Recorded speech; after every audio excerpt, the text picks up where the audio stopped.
Hello, Facebook Live, and welcome back to our Gen I Live series.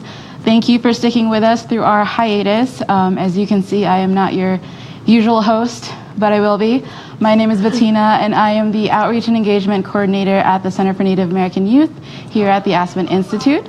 I am also the team's lead on Generation Indigenous. But enough about me. Today we are talking about Native youth professional development, and we have a great panel here today joining us. Just to introduce you briefly, we have 2017 Champions for Change and Udall Congressional Intern Nancy Deere-Turney. Thank you, Nancy, for joining us. And then we also have Dr. Chris Butts from Careerstone Group here with us to give his expert advice. So, yeah, thank you both for joining us today. Of course, thank you for having us. Yeah, happy to be here. To get things started, I want to give a chance for both of you to introduce yourselves, introduce your work. Nancy, if you want to talk about your internship program. Sure. As mentioned before, Dr. Christopher Butts. I am the Vice President of Careerstone Group, located here in Washington, D.C. We do professional development and training, and a good portion of our training that we provide is for those who are new to the workforce. So we deal a lot with multi-generational transferring from college or schooling into the workforce, and we've been pretty good at doing that. So aside from that, I'm originally from Orlando, Florida, and I had the great opportunity to work in South Dakota for about a year with the Upward Bound program there at South Dakota State University. So it was a great experience for me, and I really look forward to discussing some of those experiences and sharing some more of our expertise from Careerstone here with you. Hey everybody, I'm Nancy Deere-Turney. Like she said, I'm a 2017 Champion for Change. This summer I have had the pleasure of interning with the Senate Committee on Indian Affairs here in Washington, D.C., a part of the Udall's Native American Congressional Internship Program. I've also had experience with the Department of Energy's Minority Internship Program, and I've done a lot of other small challenges, I guess, to be involved with various organizations across the country. So I'm excited to hear from you guys and give as many tips as I can. All right. Speaking of which, we are taking live questions. So if you have any questions for us, please leave them in the comment section below to the side. I'm not really sure whether it is, but in the comment section. Or if you're on Twitter, also you can tweet at us at Gen Indigenous and use the hashtag GenILive, and we will try to get to as many of your questions as possible. So let's start with some questions. Nancy, you're finishing up your internship program tomorrow, so that's exciting. Can you explain kind of first, what the internship program is, what it's designed to do, and also what it meant to you as a Native youth, as a young leader, and also as a developing young professional? So the internship program itself offered many what's called enrichment activities, and so they set up specific meetings with like senators and not specifically your senator, but with various senators that are involved with Indian Affairs issues, and some that sit on the Indian Affairs Committee. And so that was really great, and we met with different organizations across DC that deal with Indian country, and so that was a plus. And then the whole aspect of being in the Office of Indian Affairs was amazing, because coming from like a tribal standpoint, all these things that go on here in Washington DC affect Indian country differently because of how many different tribes there are. And so being able to be there, research how it affects these tribes and what we can do to help them get their voices heard was amazing. And what was the last part of the question? How did that kind of affect you as a young professional, having that experience? I think it's being out here, building the networks and getting people to know who you are and what you can bring to the table is extremely important. And it gave me just that. I got to come out here, meet new people, and make friendships, do research, and it just overall it's making me a better person, which is going to make me a better person for the workforce. That's good. Oh, I'm really glad that you had that opportunity. But unfortunately, not everybody has the same opportunities. And Chris, from a broader standpoint, I wanted to ask you, what are some of the common barriers that youth, if you want to talk about the Native youth that you worked with, what were some of the barriers and obstacles that they faced when they were thinking about pursuing opportunities like the one that Nancy had? Well, youth overall have quite a number of challenges that they're trying to overcome right now. One of the major issues is we're all living longer. So those who are currently in the workforce are staying in the workforce a lot longer. So it makes it even more difficult for those of us who are just starting out to try to find that job, especially that first job, to get our foot in the door. So that can be one of the major challenges just to start off with that unfortunately youth don't even have a chance to do anything about. Along with that is some of the organizational structure issues that are in place, the hierarchy, things like last hired is the first fired, if there are any downsizing or anything like that that takes place. So some of these things are major issues. However, when coming out of high school, the recruitment efforts that the different organizations or companies are doing are requiring so much more education and so much more preparation for those jobs just to get your foot in the door that weren't required 20 years ago, 30 years ago, 40 years ago. So the requirements for those going into the workforce tend to be a lot more difficult and a bit more strenuous than what was previously in place. Nancy, do you feel like those challenges definitely resonate with Native youth? Are there additional challenges that you've seen your peers kind of go through? And if there are, Chris, if you would respond to, of course, to some of those barriers, what would you say to a Native youth who would bring those up? I think I come from a smaller community, so what I tend to see more is like the barrier being leaving home. And I know a lot of people say, like, you make it look so easy to go do these things, but, you know, we all struggle with it. You know, that's the first thing people say is, have you had a great summer? It's like, amazing summer, but I miss home and I want to go home. And everyone's like, oh, I understand that. And it's like, on a different level, when you have spent 18 years in the same state, in the same community, not really traveling so far out from there, and then you take a chance and go X amount of states over for 10 weeks, it's hard. And I know people that, like, this barrier doesn't just affect internships, it affects, you know, school choice. Like, we're less likely to go out of state for higher education. And then the barrier as well as, you know, these jobs needing higher education, but it's still seeming so out of reach because we don't have as many colleges in our area. Yeah. And so those would be a few of the barriers. Yeah, I think with that also, is having a clear understanding of what it is that you think you want to do for a career. And the challenge for many of us growing up is that we get asked that question so early in life. I mean, you're in 6th grade and someone is asking you, what do you want to do for a job? What do you want to do for a career? I'm in 6th grade. I want to go play. I have no idea. Recess. Yeah, right? So that can be a big challenge, but once you get out of high school, going into college, it's sort of the expectation that everyone is going to go to college. Everyone's going to go to university and get a 4-year degree. It's not necessary for everybody. If you know what it is that you want to do, one of the myths, one of the challenges that is out there is that you must have this 4-year bachelor degree to do anything. There are plenty of high-paying jobs that don't require a 4-year bachelor degree. Research those things, find out what the certifications might be, find out what type of training programs you can get involved in.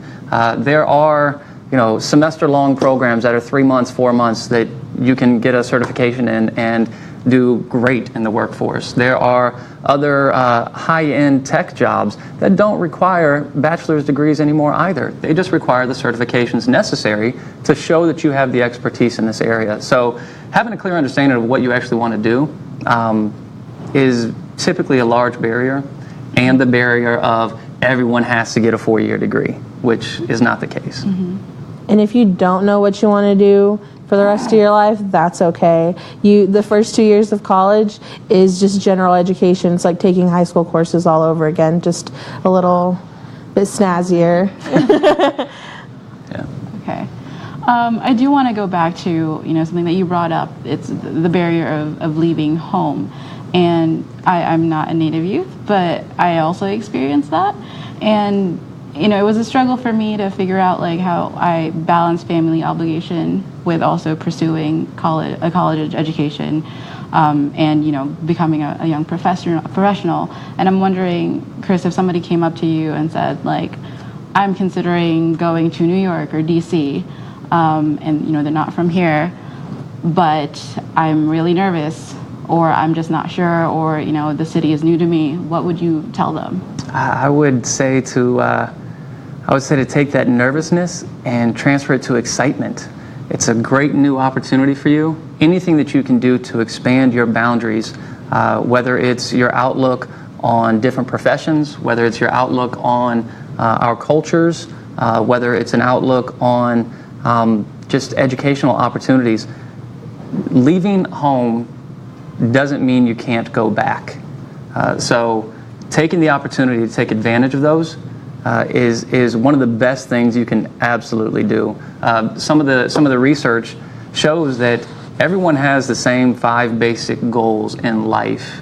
It's just that this new generation has found a way to push that time frame back a little bit. So those major accomplishments that would take place, getting a job, finishing school, having children, getting married, those types of things, major accomplishments in life used to be done in the early 20s for baby boomers and Gen Xers. Mm-hmm. Millennials are now finding a way to sort of push that back to about 30 years old. So they found a way to have a bit more fun and to enjoy learning those things and getting through those major accomplishments, but pushing it back to do so.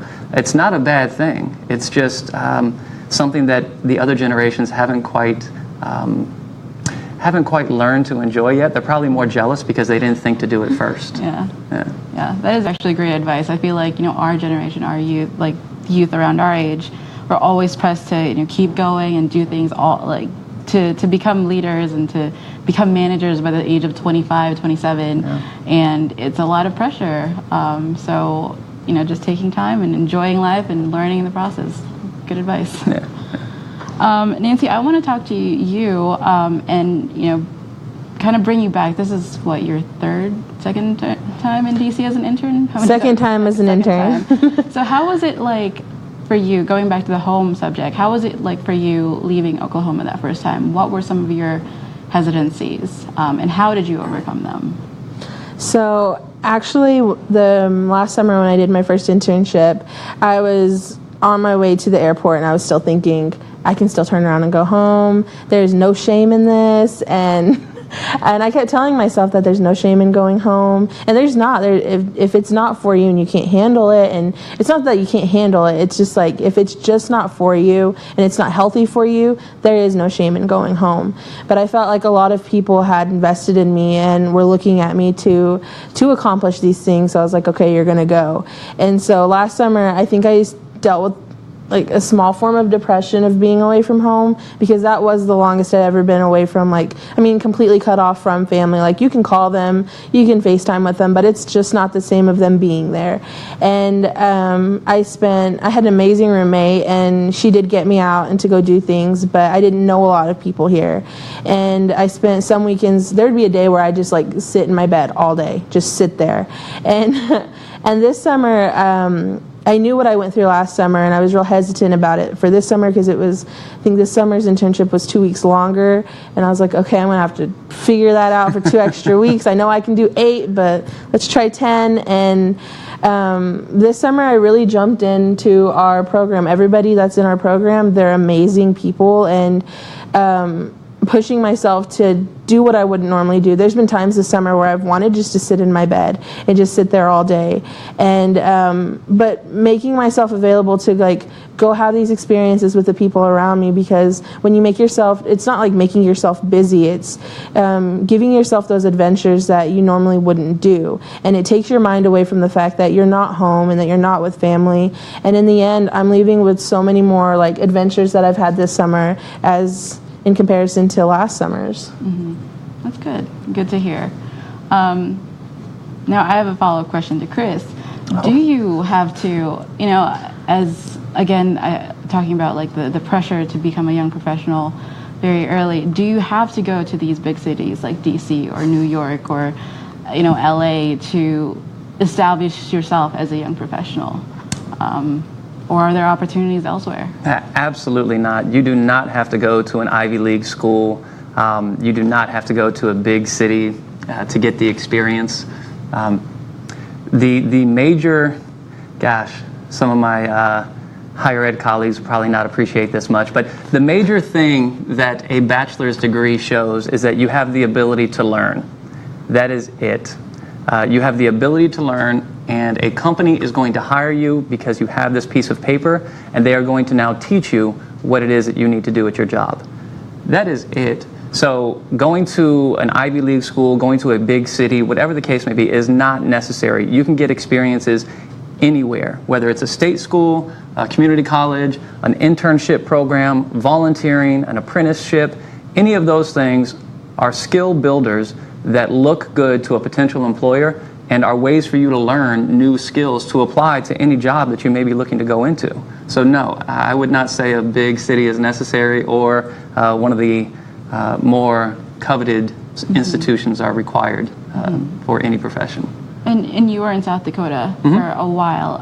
What opportunities did you see your students go after that were more local? Good question. Some of the opportunities, well, they worked with us because we were with them as they transitioned from middle school to high school and then from high school to college. So they worked part-time during high school at some of the local establishments and companies there. Nothing as far as like a professional career track or anything like that. But most of them, as they transferred to their senior year of high school, found an opportunity to volunteer at one of these corporations or organizations. And it was more of an office job, and it may not have been what their career track was going to be, but it got their foot in the door and it got them some experience. So they did those internships. And I know whenever we think internship, we typically only think, college. However, you can do an internship in high school. You can volunteer at any of these corporations and organizations as well in high school. After you graduate high school, you don't have to be enrolled in school to do volunteer work. So any of those opportunities are still available with major corporations and companies. You just have to seek them out. Nancy, you were talking earlier about some of the other organizations that you were plugged into. Can you talk about those and kind of give some ideas to any Native youth out there about opportunities that are available for them? Yeah, so I really like how you said, you don't have to go to an Ivy League or like the big schools, because I was not ready when I started college, and I started at my tribal college, College of the Muskogee Nation. But I started there, and it was in 2014. I was finishing up my last semester, and I got offered an opportunity to come to DC and lobby the Hill for the American Indian Higher Education Consortium. And I had no idea what that meant. All I knew is I was like, I'm going to DC, I'm helping this organization. And I came out here, we went through the training, and I was like, okay. And then but after that is when I realized, like, this is really cool, like getting to do these things on behalf of other organizations, and so that it kind of like started, like I was in my second year of college, and I realized like I can get involved, and so it's never too early, it's never too late, and that kind of lit my fire. And I'm still really good friends with one of my mentors from AHEC, and she's really great. I just seen her yesterday. She's here in DC, and like I just never thought I would run into those people again, but you do. And so being involved with them, I'm involved with, I do a lot of like work back home with our tribe. I volunteer with many different places. Like I think I gain more from the volunteer work than like I just get so much from the different things, whether it's feeding elderly people or feeding the homeless. You hear all these stories and you get such a broad understanding of what's going on in the world. And getting involved with the Center for Native American Youth has been amazing. So you just have to, you don't even have to know what exactly you're doing. You just have to kind of put yourself out there, make yourself accessible, and have your story and be ready to share it. Okay. I just want to remind folks we do have a few minutes left. So if you have any questions, please leave them in the comment section or also tweet at us.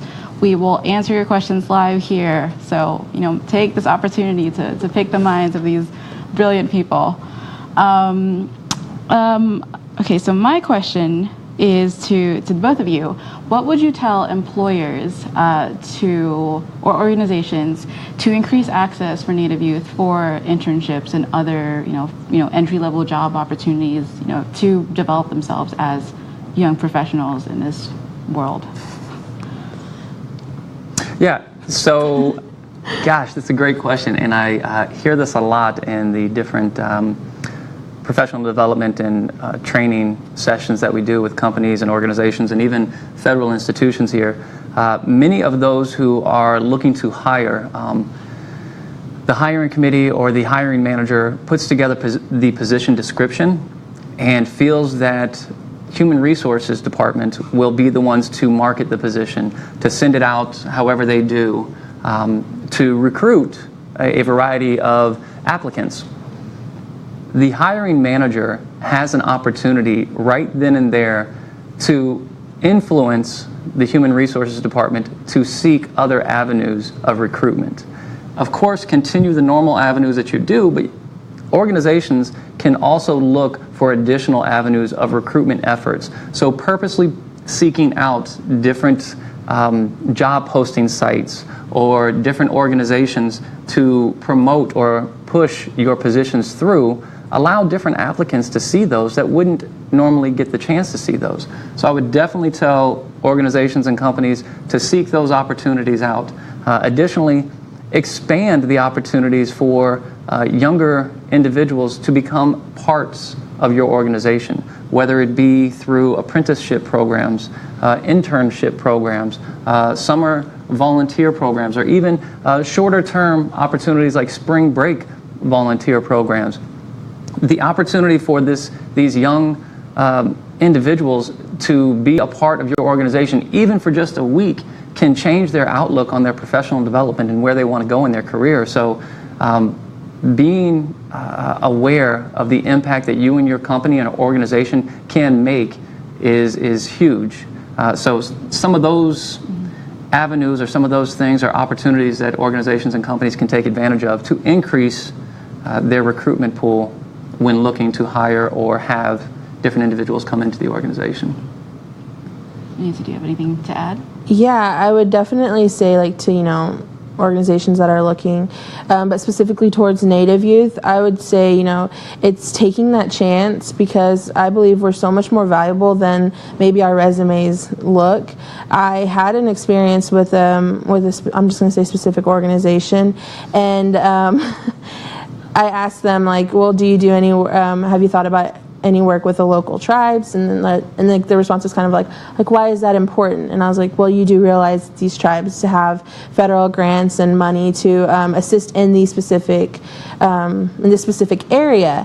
And they're like, what? And I'm like, yeah, they. I was like, creating that partnership with them, it kind of relaxes back on your budget and allows them to create this partnership, and then you both are targeting the same thing anyway. And then there was just kind of like a really, and it's like these small understandings that we understand as Native youth, because we're like, oh, our tribe does that. We have such a broader mindset of what our tribe does, what the local community does, and we have these ideas of how we can work together, how we have ideas, and it's just taking that chance and listening to us. And you never know who you're going to get to walk through your door. It could be the next CEO of your organization, and you just have to take that chance.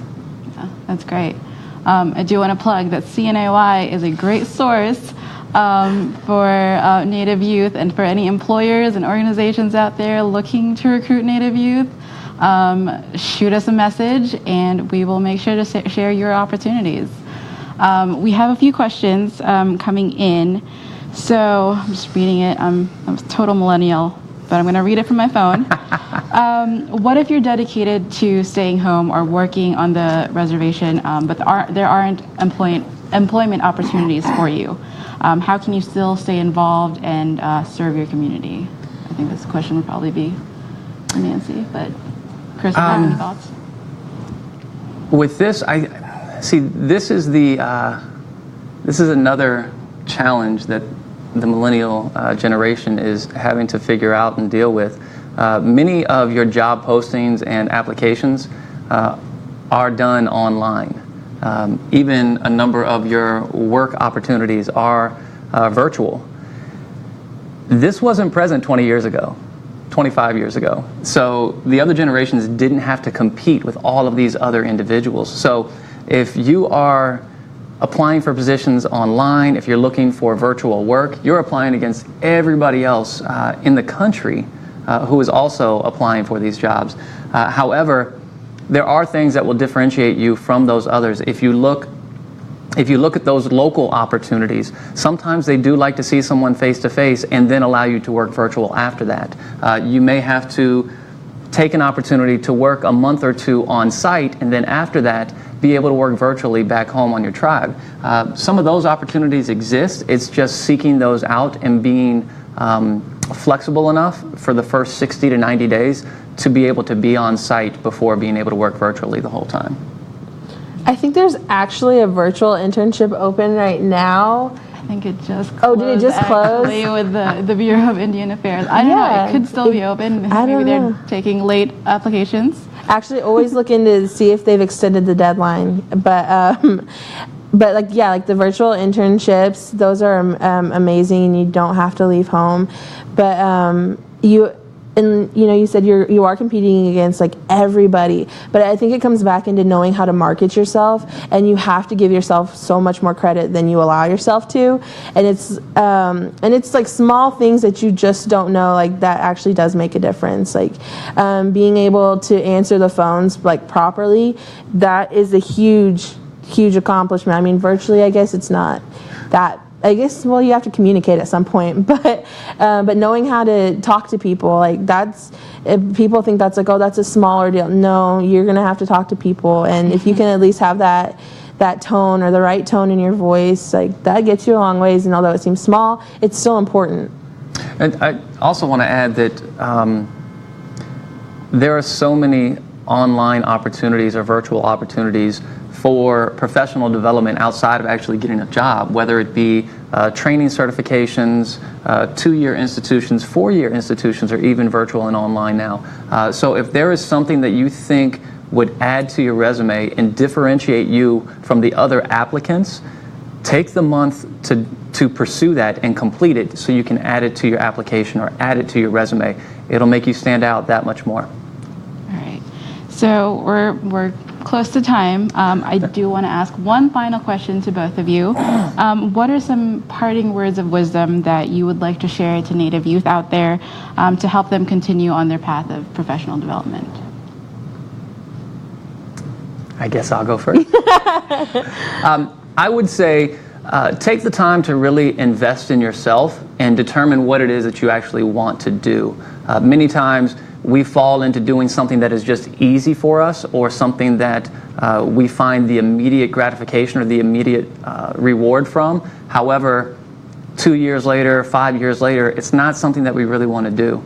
So invest in yourself to figure out exactly what it is you want to do, and then figure out what is necessary to do that, whether it's a certification program, a 2-year degree, a 4-year degree, a master's, whatever it may be. Figure that out first. A great resource for you, and one that I often recommend, is a virtual resource called myplan.com.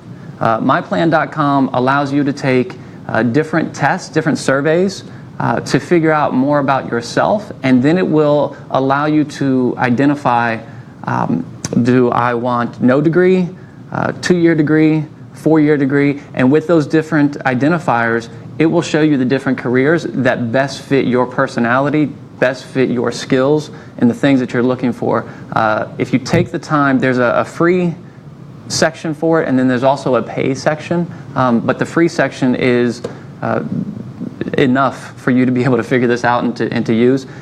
Take the free surveys on there, and then look at what it shows you for a career path or for different jobs. And with those jobs, it will give you what type of degree do you need, or what type of certification or training do you need. It will show you how much you can get paid with that job as well. So really take a few minutes and take the time to look at that as a resource and invest in yourself. Sorry. No. I would just definitely say, no matter how scary it seems or how scary it is, just do it. Like, just go for it, and don't do anything halfway. Put your all into it. Don't leave anything on the table.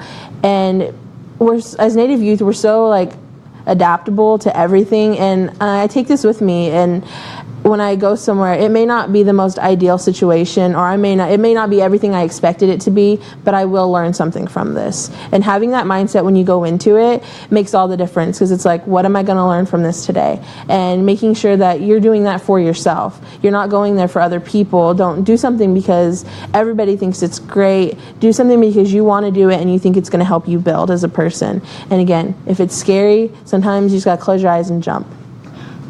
Well, thank you. Those are great advice, and I'm definitely going to check out that myplan.com. I'm telling you, it's useful. Yeah. Tool. I just want to remind folks, if you do have any questions, we will try to get you answers after our live stream is over. So keep the conversation going. Use the hashtag GenILive, and we'll try to get you answers. But we are out of time, and so I want to thank both of you for joining our conversation today. This was really lovely, and I think a lot of people, I certainly learned a lot of things, so I'm sure our audience did as well. So thank you both for coming out and joining. Thank you. Yeah, thank you. Appreciate it. Thank you for sharing your Loved story. your words. Thank you. That's great. All right, until next time, Facebook. Bye. Bye.